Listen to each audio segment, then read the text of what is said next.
Have you ever noticed something strange? A vacation sounds exciting, meeting friends sounds fun, going somewhere new sounds interesting, but when the day actually comes, you suddenly don't want to go. You'd rather stay home. And the strange part is, the moment you cancel the plan, you feel relief. Not happiness, relief. Most people think this means they're introverted, but psychologists have discovered something much deeper.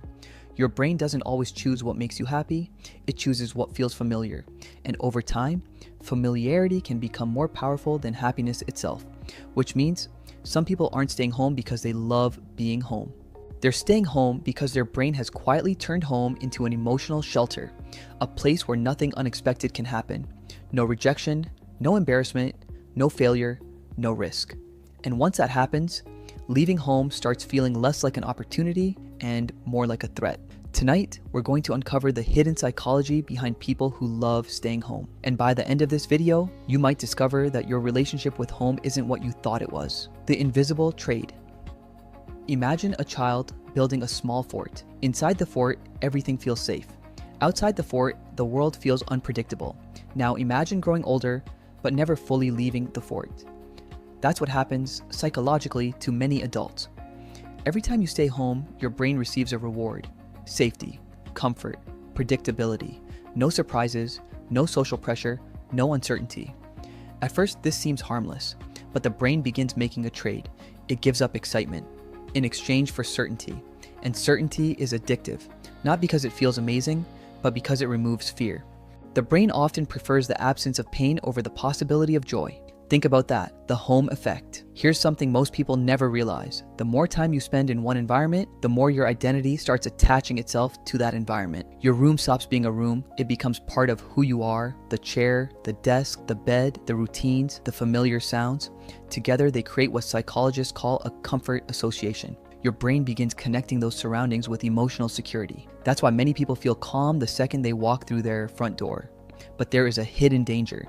The stronger the attachment becomes, the harder it becomes to grow outside it, because growth almost always begins where familiarity ends. The world inside your head. This is where things become interesting. Many people who love staying home aren't avoiding the world. They're living in a different one. Their inner world, their imagination, their thoughts, their dreams, their future plans. They can spend hours imagining conversations, imagining success, imagining adventures, imagining a completely different life. And here's the trap.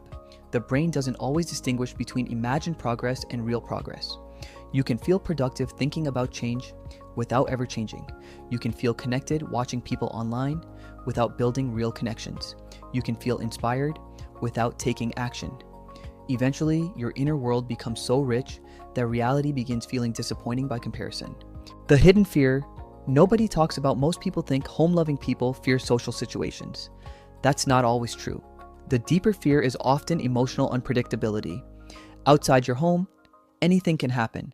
Someone may reject you, ignore you, judge you, disagree with you. Outside your home, you lose control. And humans naturally crave control. So the brain creates a simple solution. Stay where you can predict everything. The problem? A predictable life is usually a smaller life. And a smaller life slowly turns into regret. Not today, not tomorrow, but years later. The question that changes everything. Here's the question nobody asks. Do you love staying home, or do you love avoiding discomfort? Those are not the same thing. One comes from preference, the other comes from fear. A person who truly enjoys staying home can still leave when opportunity appears. A person trapped by fear cannot. That's the difference. One has a home, the other has a cage. And cages are dangerous because they rarely look like cages. They look comfortable. Imagine two versions of yourself. The first spends years choosing comfort. Nothing terrible happens, nothing amazing happens either. Life becomes predictable, safe, small. The second version still enjoys being home, but refuses to hide there. They step outside when growth calls, they take risks, they meet people, they experience life, not because they're fearless, but because they understand something important. Home should be a place you return to, not a place you disappear into, because one day, the life you dream about will be waiting outside your comfort zone, and the longer you wait, the further away it gets. So tonight, ask yourself one question. When you stay home, are you resting or are you hiding? The answer may reveal more about your future than you think. If this video made you see yourself differently, subscribe to Brain Reset, because the most dangerous psychological traps aren't the ones you can see. They're the ones that feel comfortable. And every week, we'll uncover another one.